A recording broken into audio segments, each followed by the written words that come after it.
Thank you, Belinda. We solve a number of problems. Tugonjola ebizibu bingi. Ekizibu ekisooka gy'ebbula ly'emirimu. Nga wulidde, we have a number of businesses. Businesses zino zikolebwamu abantu bangi. Ekizibu wano kye tulina ekikulu wano e Uganda ly'ebbula ly'emirimu. So tugezezzaako okuwa especially youth emirimu. Era bangi baganyuddwa nabo ne beetandikirawo egyabwe. Kubanga bw'ojja ku mulimu ng'ovudde kufuna ssente, they pay you at the end of the month.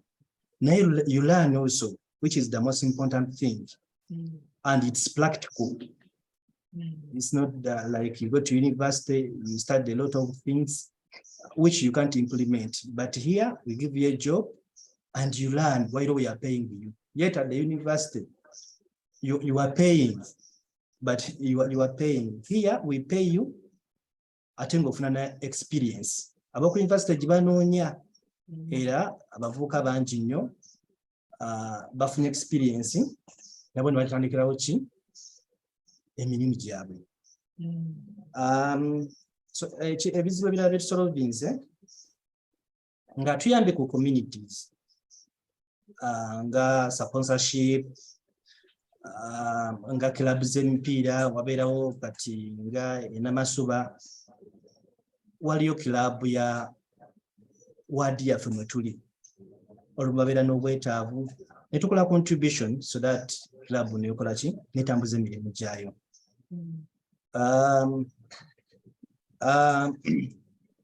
Ekirala tusolvinze ekizibu ky'abantu okufuna ebintu kubanga we are deal in consumer goods. We sell different types of goods. Ekyokulabirako tutunda sukaali, tutunda obuwunga, ebintu bikozesebwa ewaka ebyokulya. So twabisembereza abantu mu location gye tuli okumpi ate ku bbeeyi ennungi. Good price. Good price. Good price. Erinnya is not for a formality nti twatuuma butuumi naye indeed kyekyo kye tuli. Bbeeyi yaffe tosobola gisanga wala era bakompyuta baffe bakimanyi. Either olina tunda, you have to sell the price we are selling or the price above us. So abantu kibala tufunye bakasitoma bangi olw'enkola yaffe emirimu abantu bakyabonabona nti ate kati alina genda mu kikuubo ennaku zino no kidibye nti olina genda mu kikuubo olina genda Kafumbe okufuna byokola ki bye weetaaga kubanga tusupplyinga organization ennene, tusupplyinga small tail business ne charities ez'enjawulo. So okay, so Alex is saying, I asked him the reason business exists is to solve problems, and Alex is saying that the first problem they are solving in the community, which is very noble, is providing employment for people. We need to be employed to earn an income to be able to enjoy our lives.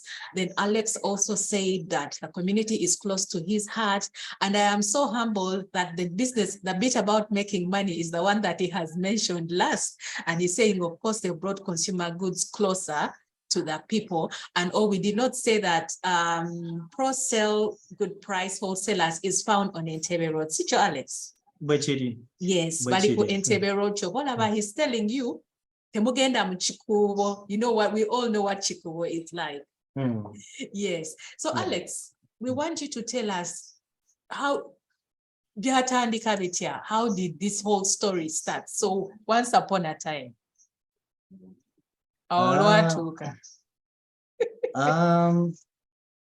Of course, wabeerawo embeera ez'enjawulo lwaki omuntu atandika ekintu Nali ndi mu senior three. One of my uncle who was my sponsor yali ampeerera. Naye waliwo misunderstanding, family issues muzimanyi. Then nastoppinga okumpeerera. Then muganda wange my sis came in and she said that, Alex, I'm going to push you up to senior 6. I won't take you to university. So embeera eyo najja nampeerera kituufu nentuka nemaliza S6. Naye embeera eyo kyandeka nga bwe nali atandika okulowooza ebintu bingi. Yet I wanted to go to university. Nenga natandika ntya ogenda ku university. Kijinjagala ennyo kuba nali njala nnyo ogenda ku university. Nengamba ono agambye agenda kumpeera kutuuka mu S6. So netandika okugamba nti omuntu okubeera dependent ku bantu tekijja kukola mu bulamu. Nenkyerising ekyo nengamba nina okulaba nga ntandikawo ekintu kyange kigenda okumpa daily income. So opportunity nejja during my vac S6. Anti wange nali mbere wa jjajja wange ne jjajja wange alina omwana we which is my aunt. Liuke yalina estate near my grandmother's house. Estate eyo mwalimu akayumba. So I noticed that house. Akayumba kali vacant ne bali bakaplaninga okubeeramu office za estate. Naye ati wange ne mugamba nti nedda akayumba ako tusobola okakolamu business nenkamusaba akampi. Nangamba akayumba kagenda kubeeramu office za estate nemagala tusobola okukolamu business ate nga kakolanga estate. Of course nakkiriza nangamba naye bw'oba oyagala kukolamu business genda kuwa ssente za business zirina nkuwa buwi the business premises, then look for money to start. Then n'akampa netandika okulaba kiki nsobola okukola awo. Waliwo fridge eri abandon at my grandmother house. Kali kikadde nalina mukwano gwange bali bamuyita Nsubuga. Yali akola mu bya fridge repairing fridge. Najja nakola kinaagi repairing nenjiteekamu. Deri nenoonya ne ssente za stores nenziteekamu era waliwo n'akafaananyi kyo abantu temwakalaze wano. Waliwo akafaananyi nga kituufu business premise eri awo erimu stores erimu ne counter erimu kintu kyonna. So kati anti wange nampa room eyo nenfuna fridge eyo nenjiteekamu naye ssente z'okutandika nezimbula nenoonya ssente nezimbula. Anti wange bwe yankubira nsimu nemugamba ngenda kutandika ne ssente zimbuze olwagira with time kumpi it took entire period of my vacation.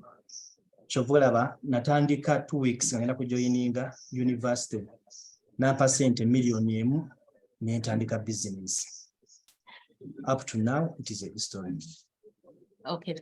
Yes, Alex, what an inspiring story. I like the fact that you had. I wanted to ask you what pushed you to start the business. What was the push? Did you want independence? Did you want extra money? As I told you earlier, into uncle wange yastoppinga okumpeerera ne muganda wange n'angamba nti agenda kunkomya mu S6. Ekintu ekyo I became conscious about how I'm going to, to live, how I'm going to university. Nengamba singa nfuna opportunity yonna, I have to start something where I will get money from. So omukisa bwe gajja ogwo nensaba anti wange lumu, nensaba anti wange lumu kuba naye njagala nnyo okubeera independent. Obulamu bwange nze njagadde nnyo okubeera independent era y'ensonga enkulu financially. Njagala nnyo okubeera independent era ensonga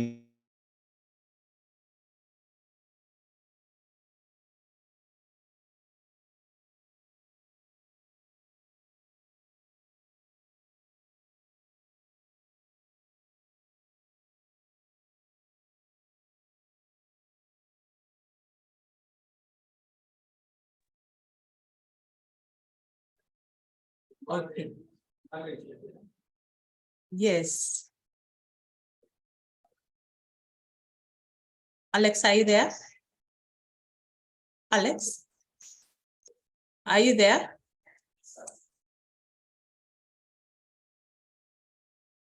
Okay. We seem to have lost Alex. We can't get him on.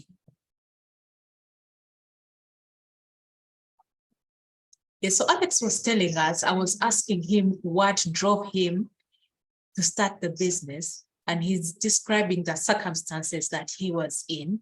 He was staying with a relative who could no longer afford to pay his school fees, and he was joining the university. So he took advantage. Hello? Yes. Yes, Alex. Yes, so Yes, I'm trying to explain to our listeners that you took advantage of the circumstances around you to make sure you start something for yourself. Alex, how Yes. important is education in business? You said you went to the university, you went to Chambogo. How important is education in business? Should we go to school or we just do business? It's important to go to school and study. Because kinyambye nnyo. Bw'ogenda ku university, your perception about life, changes. Belinda, can you hear me? Yes, I can hear you, Alex. Yeah. Go on. Your perception about life changes, the way you see things changes. Nature, self-esteem nti university ennyambye nsobola okutuukira office yonna gye mba njagala nga sitidde. Ekirala nga bwe nagambye nti business zange zonna zenna zirimu technology. Nsobola okukozesa computer obulungi, nsobola okukozesa smartphones. Ebyo byonna byonna saalisobodde singa saagenda ku university. N'ekirala okwandulinga abantu obulungi. Like for example staff, kubanga sometimes omuntu lusiba tugenze bino bitobimanya how to handle staff, how to recruit, don't think they teach at the university, kubanga most of the courses balina aspect ya entrepreneurship, yes, about business. So kati bintu bingi nyo benayiga ku university, like making a business plan, otandika otya, sente osobola zijjawa. So kati ebyo byanyamba nnyo okusoma, era kyova olaba my business is different from other people who are also in the business, the way I do my business. Education enyambye nnyo. Okay, I like the fact that you're highlighting the importance of business. Alex is telling us that the fact that he went to the university, he is able, first of all, he has self-confidence to be able to walk into any office. He has learned how to manage his employees, but then also he's been able to embrace technology. So this is a message to young people. Sometimes we start businesses and they start doing well, and then we abandon our education. We should know that our education is important and it will eventually contribute to the success of our business. So Alex, I am reading here, you said you benefited from the youth fund. Tell us about the youth fund. I know it is a government program, but where did you hear about it and how did the whole experience go with the youth fund? When I finished in 2012. Yes. Already I had a business. Naye I wanted more capital. So I heard about the youth fund from newspapers, from New Vision. They are talking about it. Then I tried to find out the procedure, where can I get it from? One of the branches, centenary branches.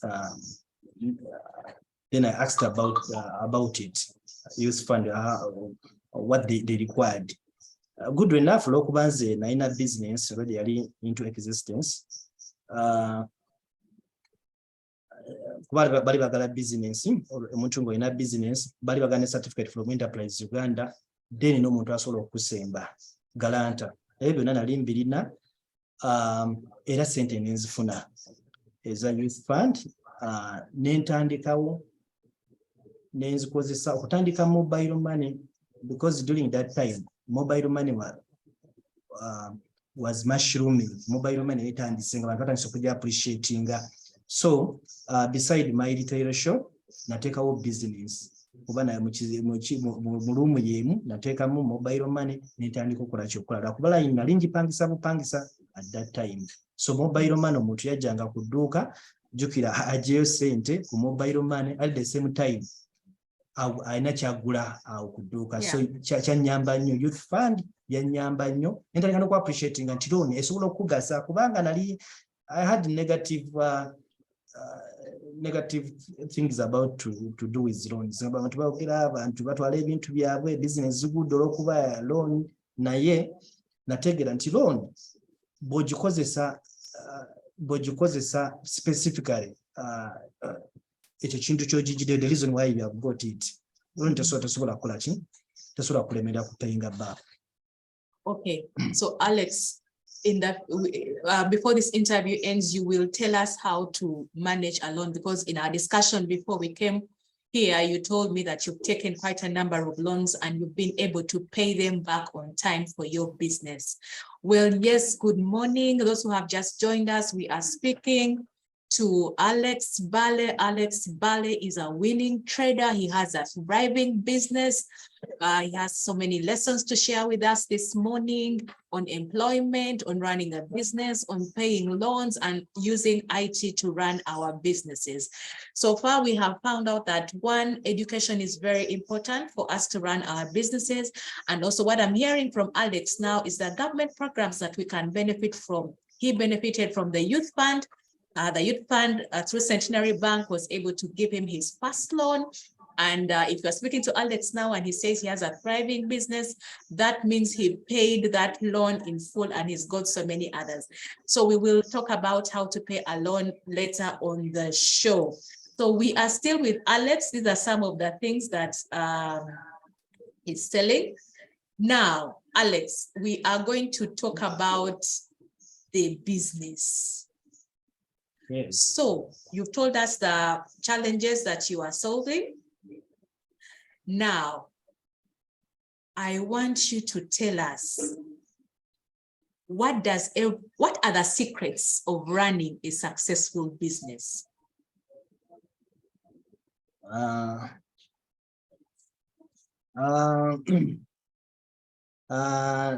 The success, of course, there are a number of things that can help you to run a successful business. First, ekisooka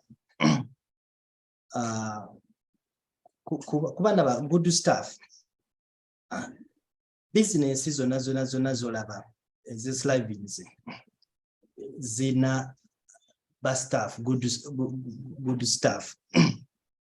Si kyangu nnyo okubuildinga staff era buli kyekizibu kyasinze era bw'obuuza people in the business, some of the great challenge they face, it is managing staff. Kasobola okumanaginga ba staff obulungi kubanga right now I'm here, the business operating, who are operating this business, it's the staff, it's the people. So they do everything on your behalf. So the way you treat them, you know, it also has an effect in the serving the customer. What we think obulungi, nokola kunkosani zaabwe, obasasula bulungi, obawa n'obudde obw'okuwummula. Initially, sawanga ba staff day offs. Now with time, when in the process of doing business, nachiraba, it's very crucial. But staff okubawa obudde. Era in my business, every staff has a day off. Every week, agenda awumuzeewo ku birowoozo kubanga business tukola transaction nyingi omuntu akoowa omuntu atula ku computer jula computer ekooya erumya n'amaaso okiraba so kati omuntu oyo week omwayo day off n'agenda n'awumulako enkya janga musanyufu nga li refreshed n'ajja n'akola ki n'akola bulungi. So that's one of the factor okusobola okutambuza business bulungi. Factor agenda endala ennaku zino kizibu nnyo okukuza business zino zolaba the most greatest thing ekinyambye okuzikuza is technology. Kubanga tosobola kumanaginga business nyingi zino nga tolina technology. Kubanga transaction nyingi kati nga retail shop, there are so many things. You sell over 600 items. How are you going to manage them when you don't have technology? So I embraced technology. I have business systems. Is monitoring bichi bebakola era wemba siriwo like now I'm not there, but when addayo njasobola okugenda okulaba chichi babadde bakola kubanga system zino wabeerayo ebintu byolina okufokasingako kiringa omuntu ng'oyoza olugoye waliwo part zobanyi ezo zo nino ziwa emphasis nti ziddugala mangu ekitogi oba yaza saajo manyi nti ekitogi n'emikono tibiddugala kimangu ne mu business waliwo byolina okututulira especially kati nga purchases baguze batya ku price ki iyo price gye baguze yentuufu ebyo birina olina okubitunuulira. Ekirala bichibe ani gubasasudde supplier kubanga ebintu ebisinga olusi mu business tubifunira ku credit ebyo bino olina otunulira kubanga buli lunaku olucha tulina okubeerako basupplier betusasula babasasudde batya expenses zino eziri mu system zize zitya kituufu ziri genuine. So ebintu bino bitunulira. So technology kintu kyasobola okukolera asobola okulaga sales z'okoze magoba ki ekintu ekitatambudde bulungi product esinza okutambula olunaku lwaki no product etambula bulungi. So it acts as a basis for decision making. So today it's very difficult the business to thrive without technology.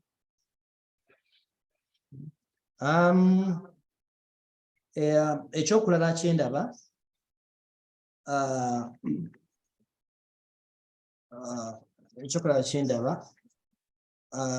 treating your suppliers very well. Twalaba enterprise Uganda 5 givers those benefit. So supplier, they are among the 5 givers of benefit. Bantu bakulu mu business kuba batu supplying ebintu. Supplier bichiri asobola okubenefitinga. Supplier akuyamba okubulira ebintu bigenda okulinnya. Kuba kati for example asobola n'okubulira ebintu kye bigenda okukka. Kati recently sukali bamusaze ng'emitwalo 2. So what oili in touch ne supplier wo alaba ogenda ofira sente nyingi. So olina creatinga a good relationship ne ba supplier.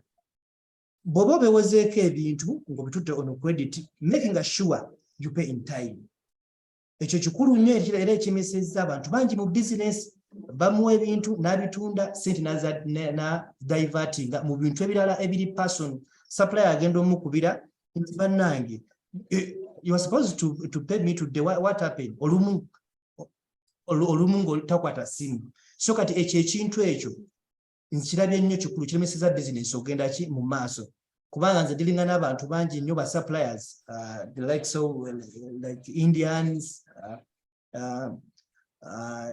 Chinese kiraba bantu bangi basupplying ebintu bingi na at the moment wemmanya nti no basasula nyizo okufuna issue kubanga nyizo okuba nti buli kimu kikola bulungi naye bafunye issues. I called them and I'm the one to call them. Nti mfunye issues, maybe today I won't be able to pay you, but tomorrow I will pay you. Ekyo kikulu nnyo mu business. Supplier ng'okolaga naye bulungi akulira ebintu bingi he can tell you about your competitors, asobola okubulya kubanga yo lokuba nti supplying business nyingi nnyo abamanyi ne weakness nti weakness eri mu kino olina weakness woti mu business onakusingako kinawo so omweyambisa okutereza business so ekyo kikulu nnyo nnyo nnyo nnyo ekirala people talk about negative things about loans naye nze throughout my experience business experience loan zinyambye nnyo for example Belinda oyinza okubanga kituufu time yatuuka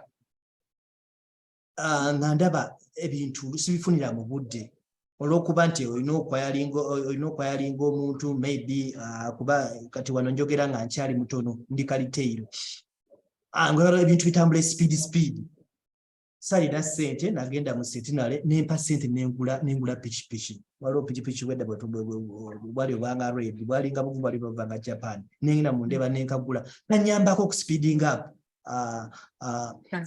transactions osheba ogenzi wano ofunye soda mangu ogenzi ofunye soda mangu so ezo expenses nozijjawo okiraba so loan ekuyambye okwalinze ekintu ekiri important to the business cost reducing ate business ogiyambye okuba nti ebintu bifunira ku budde which is very very important kubanga customer buli wajjanga ekintu mu business okirina mu business okirina kimwanguyira okwagala business eyo kyovulaba sometimes is it psychological thinking abantu olumu bagula bintu business erina ebintu ebingi ennyo oba eri packed abantu basubira nti beeyi y'ebintu eri wansi nnyo kati bwobanga ebintu oluusi bazze tebiriiwo bikibagamba alina ebintu tono maybe ayinza okuba ki ayinza okubasira ki n'ebintu bye nekirala nga ovudde ku point eyo another point is interconnectedness of my business bulaba business zange ziri connected because I have a tailor shop, I have a wholesale shop, I have agent bank and mobile money. Retail shop bagula ku wholesale yayo sente within ziri mu company bulaba ba supplier bonna bendiringa nabo I paid them using my agency banking so sente tezigenda wabweru ziri mu kintu kyange ekiremesa abantu batandika business ezenjawulo but ziri connected at all tezisobola kwewagira business zange zonna oziraba nti zeewagira ziri connected ekyo kinyambye nnyo ate abantu bangi era added advantage kuba abantu bangi ekyo tebakirina ekiraba abantu tebakirina kubanga basupplier nge basasula using my agent bank era nfuna commission at the end of the month. Alex, so Belinda, those are some of the yes the important point that yes can to feel like very great points there. Alex I asked him about the nuggets of making sure that your business grows. Alex has told us that one, we need to hire staff and treat them well, pay them on time and give them a day off because they need to rest. Then embrace technology. You see, Alex has a really huge business with so many transactions. There is no way he was going to monitor those transactions manually. So IT has helped Alex to grow the business. I like what he shared about supplier relations and keeping them updated on how the payments are coming through, but most especially giving you feedback on where you're doing well or where your competitors are not doing so well so that you can make some changes. And to the point that I want Alex to expound on, and maybe it is something that Belinda, before that, yes, let me add on those points because there are some important points that today yes. I've left out. For example, never stop learning. Yes. Yes. Ekyo kikulu nnyo mu business mbadde nkireseeyo nekiba kiri sharinga so that fellow entrepreneurs kibayamba. Never stop learning. Yes. Nowadays to maintain your business and to grow, you have to learn. You have to learn things, especially to do with business. For example, ennaku zino by introducing IFRIS. IFRIS ekubya abantu bangi nnyo bajje mu business olw'okuba tebamanyi ngeri gyekolamu, especially abo abantu badde bakozesa written receipts. Abantu badde bakozesa written receipts kibakalubiridde nnyo okwadaptinga to IFRIS.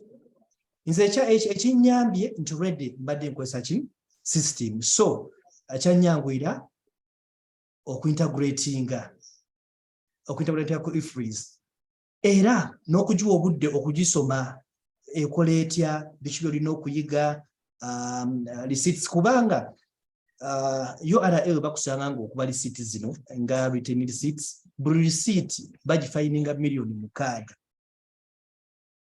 mukaaga.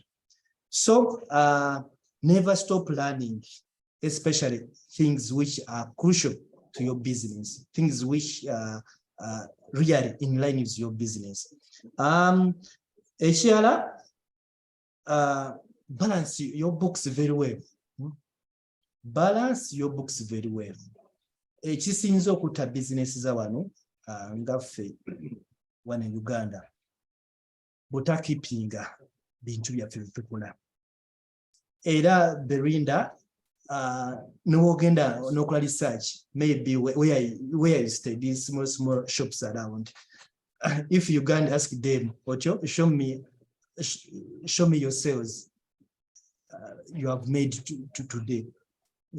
But onoonya bajja kuwa engeri gye bintu bye batunze, expenditures zaabwe, sente meka zibakoze. Kubanga lwaki tebalina bitabo. Sigamba nti buli oli ayinza okugamba nti sirina sente zigula system biki, osobola okuwandiika n'omanya buli kimu osobola okiwandiika. Kubanga initially nga nkyali nkaiteero nawandiikanga ebintu byange ne mmanya wale noga bino kino kitambula nnyo, sente zino zenkoze, kuba wategeranga sente zino zenfuna ku kino n'ekino.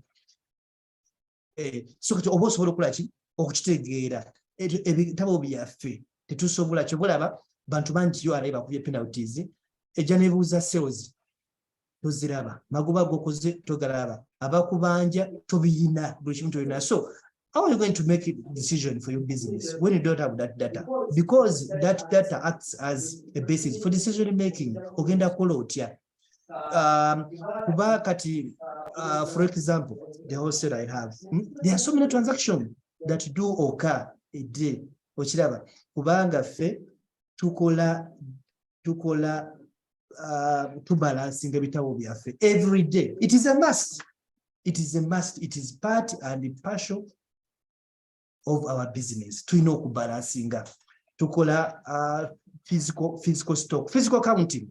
Kubanga osobola okudependinga ku system store yet physically nga taliiwo. Ekyo kyali kintuseeko we nali kuba nasooka nga ntandikawo Wholesale, yasooka nebeera store.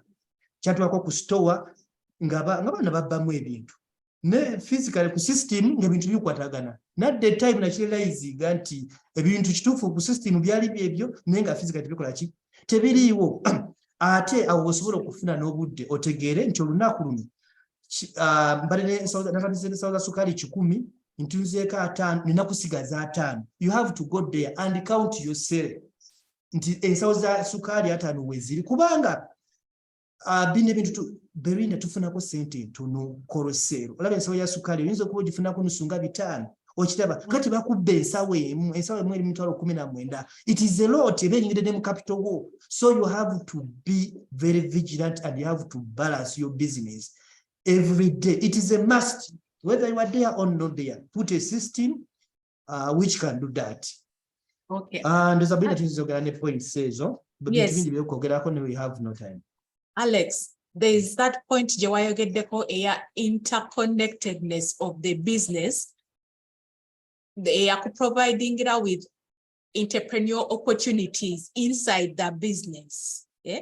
You've told us that you have a mobile money agent, you have a retail shop, and they are all interconnected, and you give the money moves into the in your cycle. Yes. Can you, so how did you find out? Is it an accounting thing? I didn't ask you what degree you did at Chambogo. But please help the person who is listening now, who has a business. Of course, it is better to create a product in the business so that you also benefit. Can you please guide us, this interconnected of the business? How did it occur to you that let me set up this, let me set up this? How does someone go about that? Thank you, Belinda. Ekintu kubanga sometimes Belinda osobola okubeera ne business kituufu ng'ekuwa ssente naye ng'ate olina ekintu ky'osobola okumerako within that business nga toyinkalinga more costs. For example, mobile money. Nali nsobola okukola mobile money within that retail shop. Waliwo ekifaananyi ekiri awo, Belinda balabe ku kifaananyi kiri ekya mobile money ng'eri ku dduuka. Nedda si ekyo, waliwo ekifaananyi ekirala. Waliwo ekifaananyi ekirala. The other one. No, not that one. Not that one. Tulabika tukirina. Wekirina kirabyeko. Tukirina. Kyekino. Ekyo kyekino. Yes. Kyekino. Katulabe ekifaananyi ekyo ne initially mobile money was inside the retail shop. Okiraba kubanga at that time mobile money was mushrooming. People were, we are embracing mobile money. They were keeping their money on their phone. So bajjanga ku dduuka ne bambuuza olina mobile money nti ate nedda ne ngamba kitegeeza nfiirwa ssente mobile money nsobola ogikola within the shop. Okiraba seetaga kunkalinga more costs era mobile money nengenda ne hayalinga agent line nentandika okutransactinga within the what? Within the shop. Teri expense nazensasudde ekyo abantu bangi balina business basobola okusupplementingako ne business eziri connected n'ekyo. Ekyo kyangu nnyo ekintu ky'olaba n'ogamba nti awe ndeta kino ekintu mu business yange kisobola okunyongerako okusobola okulaki okwakuliza bakasitoma kubanga kasitoma kizibu nnyo okubanga ayagala kukola transaction bbiri. Ayagala kukola transaction ya mobile money, ayagala kukola ne transaction maybe okugula ebintu, ayagala kugula sukaali oba buwunga. Then agende wa mobile money wali separate, then atagende waki wasuuza ebintu. Kisobola okuba convenient for that customer okugenda ewali service ezo zonna zaagala ewantu wamu era business zolaba ezina service ennyingi ennyo zirumulaikira okukola sente nnyingi than business ezina service ki entono. So Belinda ekyo abatuwuliza baffe bonna bali mu business balina okiraba mu that aspects. Okiraba era bwe nakizuula kati mobile money ezze then olwokuba nti nikola ne Sentinel banka n'introducinga agent banking. Era yenso omu ku baasooka okuleeta agent banking enamasuba kubanga olwokuba nti was in good terms the bank buli kimu kyonna ekijja ekipya bakubira bakasitoma babo abalungi of course be bakoze nabo. So agent banking bwejja era omukisa nenkulaki nengulaba lwaki nagikkiriza olw'okubona nali nkimanyi nti nkola transaction mu banka. So instead of going to bank hall to chew, sometimes bank awuzalinga lines nyingi, you take long time okola transaction. So nekiraba nti bwenjiretere wange wano nga njikola ate bwenjikozesa nosasula ba supplier kigenda kunnyamba era kati ebya banking byenjanguyira bwebanja okola transaction ngende wali wange wennyini nenkola transaction. So bakirabe mu aspect kyekyo. Yes, Kati, what I have heard from you saying is we have to listen to what the customer is asking. When you go to Indian shops, they ask you, do you want anything else? The Indians ask us, do you want anything else? True. I think they are looking for that thing that you could want that maybe they could introduce to you. So I like what you're saying, that the customers were asking you for a service and you realized you could make a business opportunity out of it. True. That is brilliant. Now, Alex. Yes. This story is getting very interesting. Before we go to challenges, first, I promised everyone who is listening in that ogenda tubuulira bannange loan tugikwata tutya mu business. how do we manage loans? First of all, you've already told us we need the loans to grow the business. Yes. But how do we pay back these loans to make sure that, I hear you saying you have a very good relationship with many people actually. You've said your suppliers, you've said your customers, and you've also mentioned ne bank, mukolaga na bulungi. Kakati loan tuzisasula tutya to make sure that we have this good relationship with the bank and we can go back to borrow more money, Alex. Okay, thank you, Belinda, for that wonderful question. Question ya loan. Buli mwe mutawana abantu buli omu loan yazogerako bubwe. You know, people have different feeling about loans. As far as I'm concerned, kubanga I told you when I got my first loan, that was in 2014. It was a youth fund. When I saw kufuna loan eno, nange some negative, you know, feeling about loans. Abantu gabogera kino abazogerako bubinti olaba oli yali mugagga ebintu bino babitwala oli yali bwati n'afiirwa ebintu bino nange nzinako bubi naye omukisa guno we gwajja nengamba nina okukola ki okukozesa so nengenda nefuna a youth fund nefuna million 2 million 2 I told you nti zanyamba okukola ki okutandika mobile money. Mobile money neyambako negatako supplemented the tailor shop nekola bulungi nnyo nenyamba era I serviced that loan very well. Lwaki kubanga me Alex I limit my expenses. I'm not extravagant. Ekirimeseza abantu sometimes osasula loan zino beteeka mu bulamu bwe bataliimu. Ojeyo loan ojeyo loan oziziza mu bintu ebirala oba oguze emmotoka oba oguze ekintu kyonna kitagenda kuyamba ki ekitagenda kuyamba business. Nze ebyo Alex sebikola. Nze Alex nfa nnyo okulaba introducing a cost whatever I'm doing while you increasing my profits. So ekyo kinyambe nnyo kusasula nekyala ekinyambe kusasula loans zino nina business nyingi nnyo. Yet I have a limited family. Belinda, earlier I told you I have 2 kids. I told you my firstborn is now 7 years. The second one is 5 years. So mobile na limited family which is manageable. Ochiraba chikuyamba ku saving a cent. Kubanga these days looking after these children kintu kiri very expensive one e Kampala. So kati nze bintu ebitanyamba mu bulamu sibigenderako. Era ekyo kinyambye nnyo okulaba nsasula ki loans zino. Ate nekyala nze ngasina bakujjayo loan ntunulira option nga za mirundi 3 Belinda.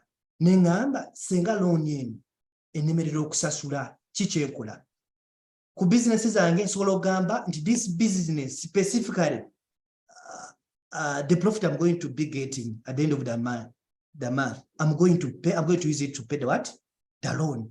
Eyo business dedicating akukwecho tino business ya agency banking and mobile money and foreign accessories egine kusasula loan yange Senge Ghana ene yali teiro egenda kulaki egenda kusasula senge Ghana eya Wholesale egenda kulaki egenda kusasula so tosola kula na option ezo zonna loan ne Ghana kubanga nzina ne loan mu during COVID abantu bali ba strugglinga tulishedoinge loan zizaffe nzi Alex nali sasula bulungi loan zange kubanga nalina backup za mirundi mingi ate ne business ekyanyamba nti business zaffe tebagala agency banking tebagala Wholesale zasigala zikolaki zasigala zigenda mu maaso kati ekintu nekyala ekinyambi nina business ezina cash flow bulungi ekiremesa abantu sometimes alina business cash flow si mulungi okiraba okusinzira kati nga abantu balinanga business oluusi ez'engoye okiraba bagala wa maduuka talina gyagenda kutunda ngoye ate oluusi n'ebintu ebirala batunda kubanga nze nkizudde nti sometimes obwavu bubeera obungi mu ggwanga abantu ebintu ebisinga bibera kale bisobola okubeerawo wadde nga tobiguze babyejjako kati for example gengo omuntu asobola okusalawo n'agamba nze ngenda kubeera n'engoye zange ze nnina mbeerewo naye ebintu byetudiringamu it is consumable things, you know, they are necessities of life. Tosobola agamba nti sijja kwera nga sirina sabbuuni osobola okubeerawo Belinda tosobola agamba nti sigenda kunywa sukaali omwana bana ajja kusaba ki sukaali so kyekyo kinnyambye ennyo okusobola okusasula ki loans obulungi. Nakyala advise Belinda ku stage eno gye ntuuseeko. I have so many mentors. I have mentors from Enterprise Uganda. I have mentors from Chikubo, from big business people. Betusharinga nabo okumpa ku magezi mu business. So ekyo kinyambye nnyo Belinda. Yes, you have. Yes, or you get Debulunji. So, oh, wow, Alex, this is getting very exciting. So, this is the Business Recovery Series with Enterprise Uganda. Thank you so much for joining this morning. It is a kind of different session today, but Alex has some great insights and he prefers to express himself in his mother tongue. And I think that's okay with us. For those who are not very conversant with the language that's being used today, we've been talking about managing loans in business, and Alex said he started with a loan of 2 million shillings that he got from the youth fund, and he used it to set up his mobile money business. Now, I asked Alex, how do you manage to pay these loans back? What I hear Alex saying is that, one, his businesses, he deals in consumables. These are things that you need to survive in life. I usually call them utilities, things you use every day, things like toothpaste, you have to take sugar, you have to shower. Those are things that people use every day, as opposed to, I'm not saying people who have clothes, I mean, their businesses do not have good cash flow, but I mean, if your business has consumer goods, it's very likely that your transactions will be faster. So that is what Alex is dealing in, and he's been able to pay his loans. But then he also said that his expenses are low. He controls his expenses. He does not show off. And then he has a small family. Alex actually told me that he had his children later in life. His oldest child is 7 years old, because we know that family is expensive. Children are expensive. School fees are expensive. Children get sick. So if they are sucking money out of the business, it's going to affect your cash flow. Then Alex has quite a number of businesses. I mean, if you can choose that this business is going to service the loans, so he has backup. So what do I hear Alex saying? That as we go to borrow money, we need to be strategic and see that we set up a business that has, you know, faster transactions to make sure that at any one time we're able to pay our loans. And then Alex is saying that he has mentors. It's good to talk to someone who has been there before, someone older than you, to ask them about any challenges that you could be having. I was going to ask Alex about the period of COVID, but I think he has touched on it. The goods that he deals in were not affected by the COVID lockdown. So Alex was able to pay his loans during COVID. That was such a great opportunity for him. I hope you all appreciate the story that Alex is telling us this morning. Sebo Alex to see me and you kakati ngenda kubuza Alex. Bizibu your sons, what problems have you found as you, I know you've mentioned some of them already, but share with us as a person who has all these businesses. You told us about staff, you told us about URA, but generally, what challenges have you faced and maybe how have you solved them? Thank you, Belinda. As you have seen, that this business do grow. As business do grow, they face some challenges. Challenges soka okusomozebwa okusooka security, human resource management. Beina nayogeddeko kintu kya human resource nti it takes long, you know, okutraining abantu bano bategeere business wetambula. Nayogeddeko ku kintu ekyokulabirako nga IFRIS. Belinda, si kyangu nnyo muntu kutegeera IFRIS ngeri gyekulamu, era n'abakozi bange kyabatawaanya nga lumu bakola long entries. But up to now, they have, you know, they have adapted to it. So kati o trainings omukozi eryebanga ategedde ebintu within no time ato omukozi oba mututti omuli a competitor we akoze eki amututti. Of course olwokuba nti business ereceiving ba client bangi, abamu ba client amu balina some hidden what hidden agenda. Bwebasanga omuntu nga munafu mutima, olumu waliwo ba staff nga eyimuye kufuna sente nyingi nnyo talowozeza ku working condition. Okiraba oba oli n'amulimba, ba staff bangi nnyo owulira n'ava ku mulimu n'agenda kumwala ng'oli yamulimbi yamusuubiza ennaku ze bakiyita kusuubiza ensi naggulu. Okiraba n'atuuka eyo ate natafuna byakolaki byaki byaluubirira. Okiraba ekyo kyaffectinga business nti trainings omuntu staff ebbanga ddene nnyo ate bamututte computer wa mukoze eki amututte. Abamu olumu bagenda ba staff sometimes they become indisciplined ng'olina okubajjawo mu business kubanga tebalina kibakola kibayamba. Ezo eyo issue kati ng'ogiraba waliwo issue I told you about the issue of Stanbic Bank, where two managers, they are managers, you know, they connived with some clients, some customers, and they stole a lot of money. Ochiraba kati banka, you know, ba manager wandi ba training the bank then buli kimu bakimanye kya bank. Kati abantu abo business efunye obuzibu within not in that space. Ogenda kuguluminga amangu otya abalala bagenda okudawo mu budde obwo. Ekyo kyaffectinga business. Ndoza Brindo kitegera kinjogerako. Kyaffectinga business. Era waliwo ne ekyokulabirako ekirala. These TV stations, waliwo TV sagala dimensioninga etera okufuna abakozi okuva ma TV already abali groomed abamanyi kibakola kibakola ne TV ze zibajjeko abakozi abo. Sometimes the programs badde bakola zikola ki viewership ekola ki ekendeera. So ekyo kizibu kinene nnyo mu business. Belinda, another challenge is security.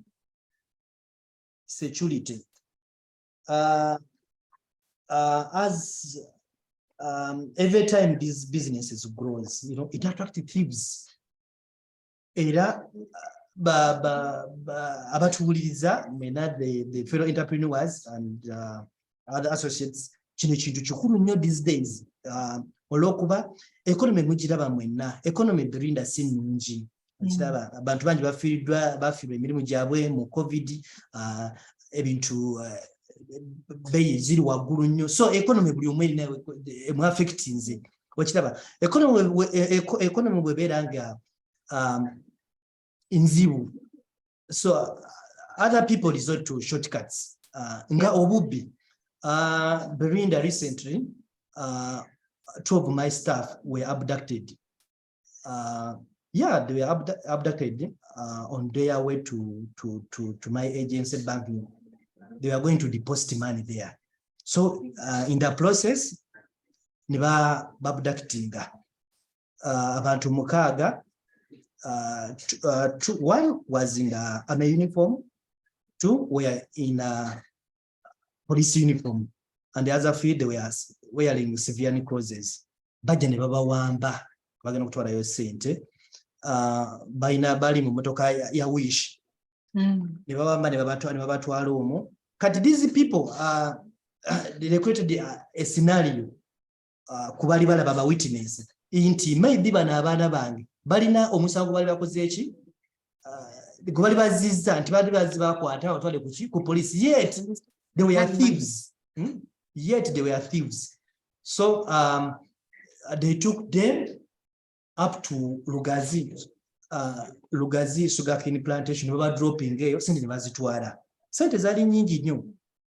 Sente zali nyingi ate zali za supplier. Ndozo laba issue ngezo. Okiraba ezo zaffectinze. So what I have to tell the fellow entrepreneurs that these days we should be very careful the way we do our things, the way we move our money. You know, we have to be very cautious the way we do things these days, Belinda.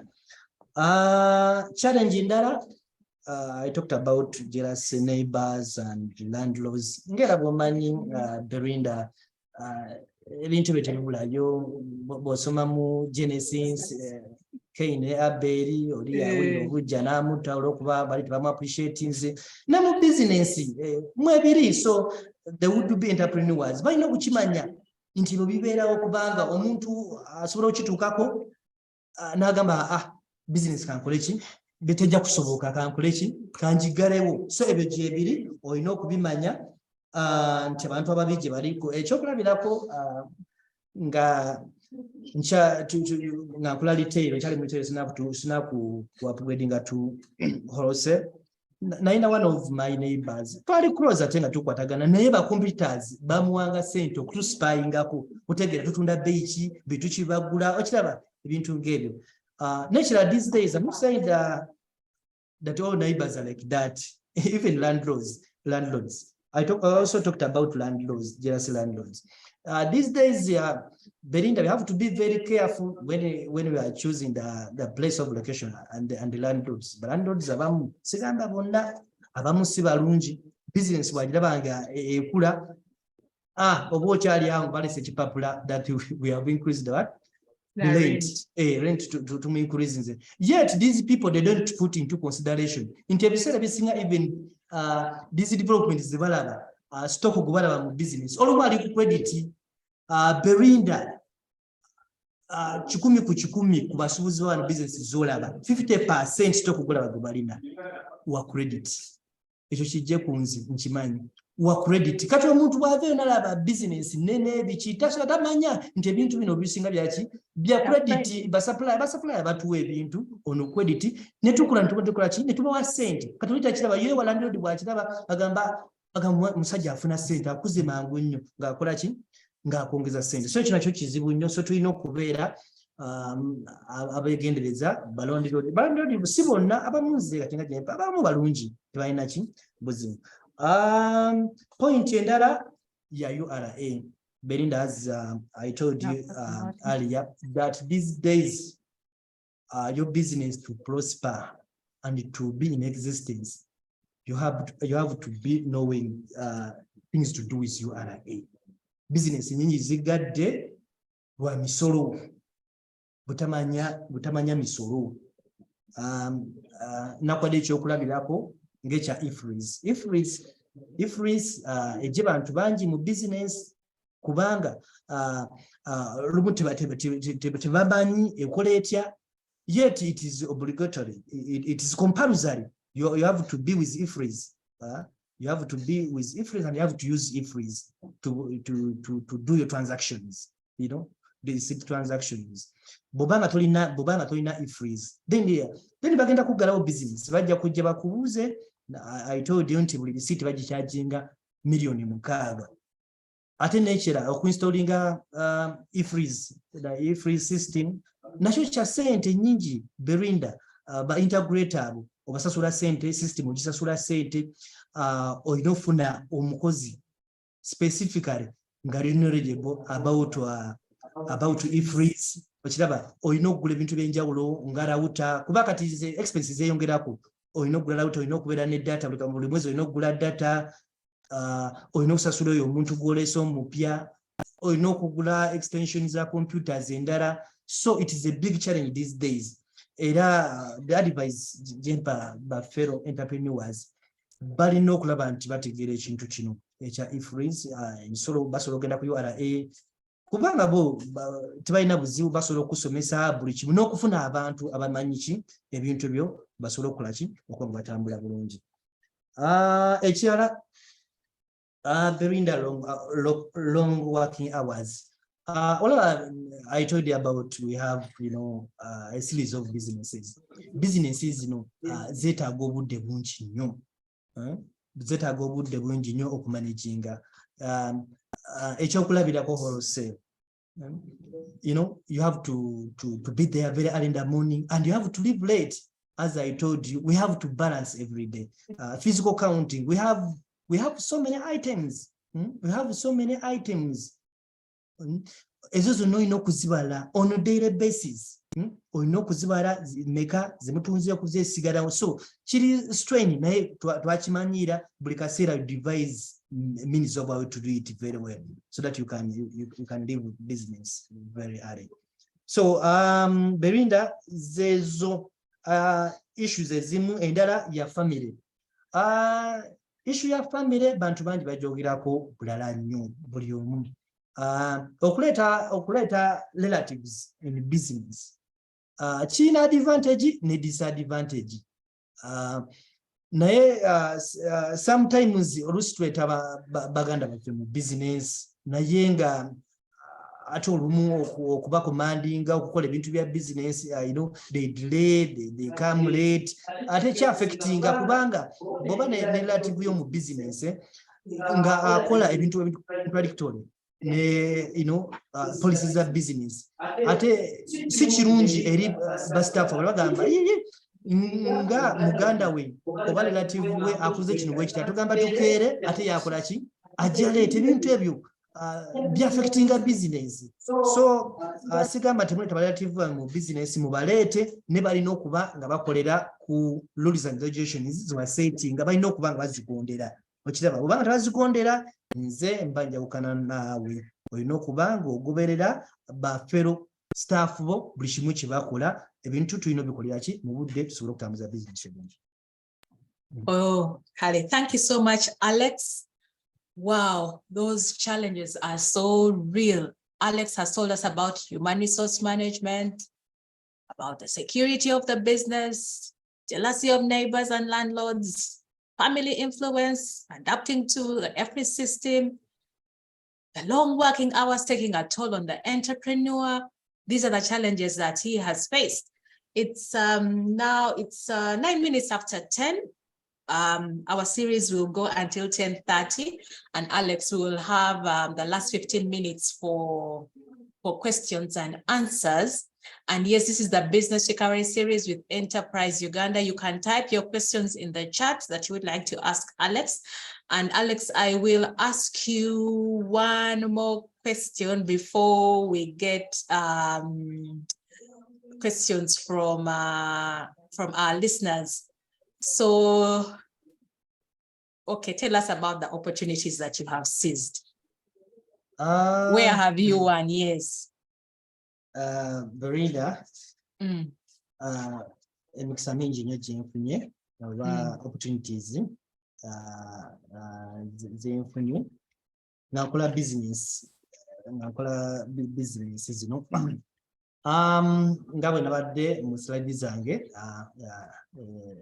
ze mulaba mpini I've won a lot of favors from manufacturers, ekyokulabirako, as earlier I told you, most of the thing we get, the suppliers of credit. Credit eyambe etya? Belinda, ngera wanayogedde ku loan nnungi naye tesobola kusinga suppliers credit. Lwaki? Suppliers credit tebeeramu bagoba, teriiko magoba. Bakuwa ebintu, they give you some given time and you pay back someone's money, supplier's money. Tekitalinga kya banka nti ogenda kukola ki? Interest.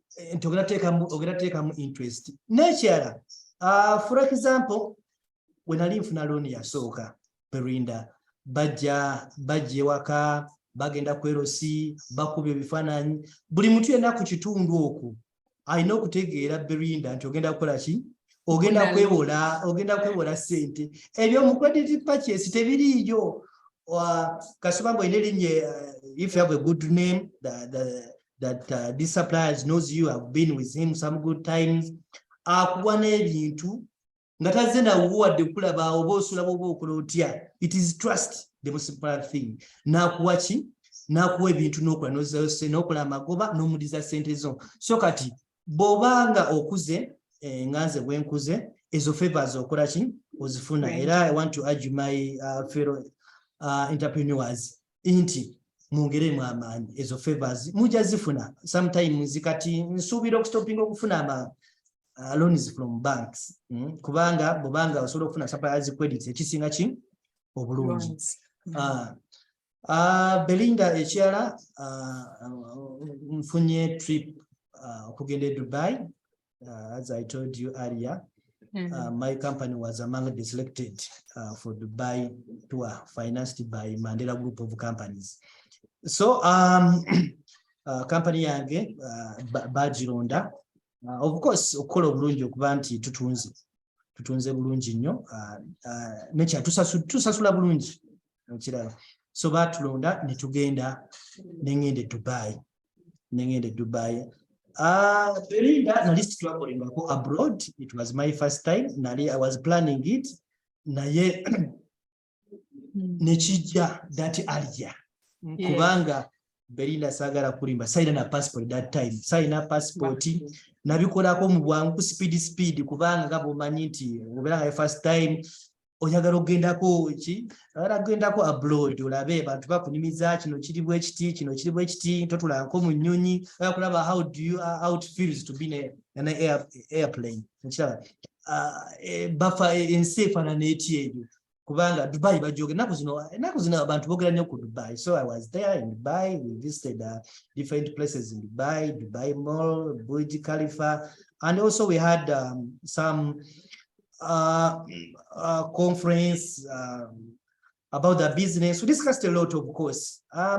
Belinda, that exposure really changed my mind, changed my perception, the way I look at things. Ekisoka, and appreciating that we have a good country. Belinda ensi yaffe nnungi. Ensi yaffe mata lwakuba abantu they talk about wealth. Sente tetulina sente. Naye ensi yaffe nnungi kubanga I wondered,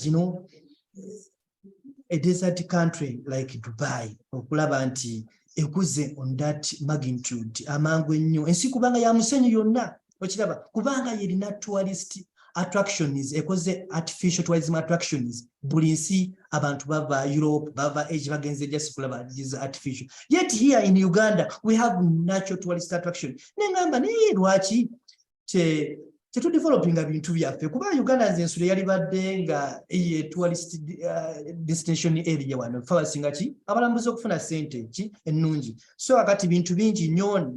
Of course I appreciate the buildings, the planning, the way they make their roads. Bintu bingi nenkyuka era byanyamba kinyambye nnyo mu bulamu bwange. Ekirala I can secure big loans now from financial institution. Belinda kyonakyogeddeko dda nti nfunye loans ez'enjawulo. Even currently I'm paying a loan and I'm about to finish it. So loans nakuwulidde omugaso gw'okufuna loans mu banka nti wabeerayo ebintu ebimu nga they are going to take long if like for example to save. Yet wekyakalinga ng'obudde bukyali kikuyambako okuboostinga ki business yo n'ogenda ki mu maaso. Ekirala Belinda nsobola okuemployinga. I can employ and conveniently pay for qualified and competent staff. Kuba kati business wetuuse olina okubeera really nga you have qualified staff and you can pay them very well so that they can do the job. They can do business transaction. Ekirala Belinda, I can afford use of technology. I told you about this business, we use technology to manage team. And I told you that without technology, Belinda, really, you can't do much. You can't go. You can't move too much. So technology, or until you embrace technology in your business, ubanga or charity small scale, you can do it manually. Kubanga you can do it manually, but make sure that there is a way you manage your business very well, like capturing sales, capturing expenses, capturing credit transactions.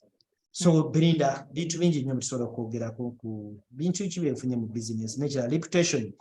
Reputation of course, reputation yo mu kitundu ebeera ya njawulo, buli omu akwegomba of course, kubanga especially Belinda abantu bakulabye from zero. Belinda nze natandikiranga ku zero, especially nali transferring business yange ogijjere ginasookera kumpi natandikira ku zero. So abantu abakulaba ng'otandikira ku zero, you know, of course you inspired mu kitaba kisingo ekikulu ennyo. Bavuka bakulabirako kitundu abamu ne bajja ne bakwebuza kate kyana nange mbayamba abantu bangi bennyambye Belinda n'omubulirako nkola ntya ku kino nkoze ntya bwenti n'obayamba kuba kyekikulu kuba ekisinga ddala obukulu kuyamba because Belinda myango social worker. I did social work, so I'm a social worker, and really I do want to help people so that they can better their life. Okay. Wow. Thank you, Alex. So we have about 12 minutes to go. This is a question I asked you, Alex, before we came on air. What is your plan for succession? Who are you engaging in the business? And what are you doing to make sure that everything you have set up now can be sustained in the future? Talk to us about that. Belinda, of course, you have asked me a tricky question, which is not easy because this same question you hear about people talking about it. Even here in the political arena, you say, who is going to succeed? You know, I'm not a politician, but you know, I'm just making my point. You know, ekintu si kyangu okiraba naye nga mu business olina okulaba nti bwe mba siriiwo ani adda mu bigere byange. Kiraba bwe mba siriiwo ani adda mu ki mu bigere byange. Of course, that question, I think about it, kubanga ate kibadde nnyo prominent when nafuna trip okugenda e Dubai, nti olaba olina kudependinga kuba staff okulaba buli kimu omubuuza kino. Of course, now I started engaging my wife because my wife shows us as her own business that she's doing.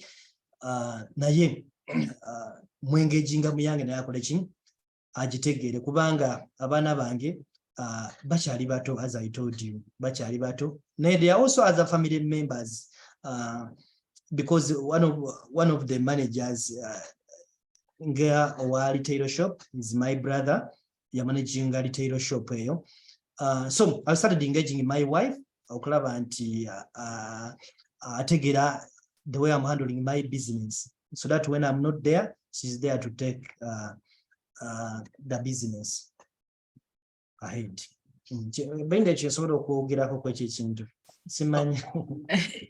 Yes, it's a tricky question, but we are happy that you are thinking about it.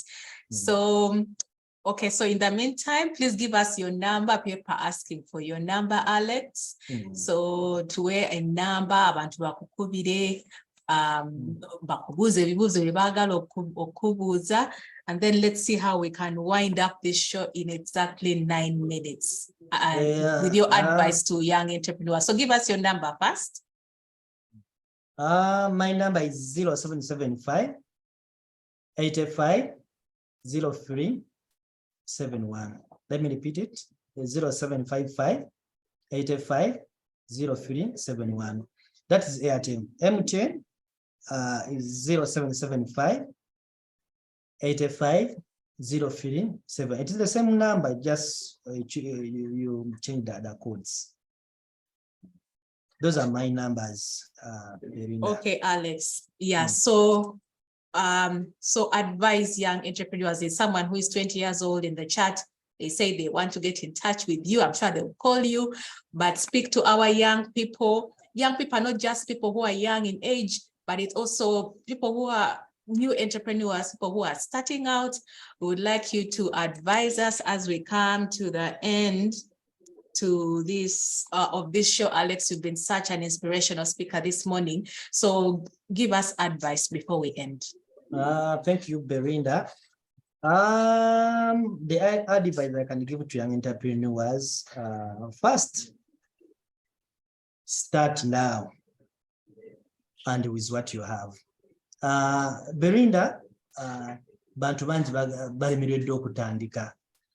They think into such a business that you should have huge lot of money, which is not the case. In the Belinda, I appreciate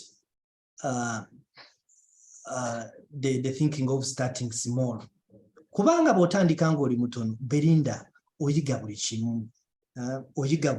Lessons zonna, how to handle people, how to handle small money. Businesses zonna zendabye zenkozeeko research. I do some simple research, especially about our business we are doing. Business zonna zitandise nga nene bweziti. With huge capital within no time. So good day. Sagala kuwabya kulabirako ezimu muzimanyi zitandise capital mungi nnyo within no time nezigwa. Business zonna ezitandise from small. All stories about big entrepreneurs here in Uganda, the likes of Intake, Tandika Mutono, Kukola Bugatti, Mutono ne. Now how is Intake? Yeah. Intake is somewhere very far. So entrepreneurs, there would be entrepreneurs out there. Totya kutandika na cholina. Tandika necho ate yo joli. Kubanga nze I spotted this opportunity. Inti nalabo omukisa mu estate ya anti wange. Nenjikozesa kubanga wali olumu yali vacant bale baje yali element for office. Anti wange ne mu convincing anajimpa. Okiraba najimpa. Atera with time ndale mu convincing nampa sente zatandika. Ekiremesa sometimes Belinda bantu okutandika. Ebiseera bisinga abantu baji bagala okuyamba abantu naye they surface their interest first. Bena tene omuntu azze akusabye ebintu bingi at the same time. Njagala ompe ruumu kyentandikiramu, njagala ompe sente, njagala ngulye fridge, njagala ompe bino. Sometimes kiyinza okugaana okola. The way you present your things, the way you present your ideas initially, it influencing kinene nnyo omuntu agala okola ki okuyamba. Kubanga nze nakiraba, it's good to go in the process. Let me first acquire this one before I go to another thing. So kati nze anti wange nasobola okusobola okumpa room, then with time ate ne musaba sente nakkiriza. Ekintu kimwe kiremesezza ba youth abali eyabala yayagala ajje yagenda okubenefitinga kuba biseera bisinga abantu bali bagenda otuyamba baagala okulaba nze nfuniramu wa kituufu Belinda nkuwa sente zange wowe njagala okufunirawo. Teri muntu Belinda taagala kufuna. Okitaba ate agala oteekamu sente natafuna. Nabagaggawo bonna bolaba tebaagala kuteeka agala teekemu sente naye at the end of that day naye is benefiting. So ekyo mulina okyusa the way you do your things, the way you present your ideas to people who would be, sponsors. Ekyo kikulu nnyo nkirabye Belinda mu bulamu bwange bwendirize ne baki ne ba supplier. Supplier mulaga senga bampadde ebintu ku gundi agenda ku benefiting atya ngenda ku increasing ate n'ekikola kyennyini kyenkola kyengamba. So ekyo kinyambe nnyo Belinda era youth outside there ekyo ekintu mukimbulensinge mukikole. Advice endala mulimitinge your expenditure. Belinda, earlier I told you about the economy. The economy is tough these days. The economy is tough if you don't watch out your expenses. Ebintu byoteekamu sente. Olina okutunda ebintu byenteekamu sente really byetaagisa. Nkiraba byetaagisa okubiteekamu sente. Wabanga tebyetaagisa lwaki obiteekamu sente? Osanga omuvubuka yakatandikawo bizinesi tenaba nakutuuka ku stage ogambe nti asanidde okugula emmotoka nagula emmotoka. sometimes because of peer influence, because of public opinion, najigula. So motoka eyo sometimes eyinza okuba nga teri beneficial at that time to business wabula ya showbiz wakiraba inze Belinda nze sindana motoka zirina zonna is commercial cars zinyamba mu business nze sejala bya Belinda when take a cent to now went I have to be cautious where I put my money. I don't just spend money anyhow. Kubanga money is difficult to get these days. To get money really, Belinda, it's difficult. Kati, for example, businesses these days, someone to come and buy from your shop. It has to consider so many your competitors. What price are they selling? The advantages. Ate nakuzira okuba technology omuntu abira n'enamba zaba wholesalers bangi akuba mu kikuba akuba kafumbe ne batunda meka. So at the time he comes at your shop amanyi nti gwakola ki gwasinga. So olina making sure that you have good price of your products. Ekyo kyokuyamba okwongera okufuna ba customer kubanga ebiseera ebisinga ba entrepreneurs ebintu ebya bbeeyi nnyo olwokuba nti babeera mulamu obw'ebbeeyi baagala costs ezo bazongere ku ba customer ne batakimanya nti bata business zaabwe ba customer tebajja kujja they opt for other places where there are cheap things.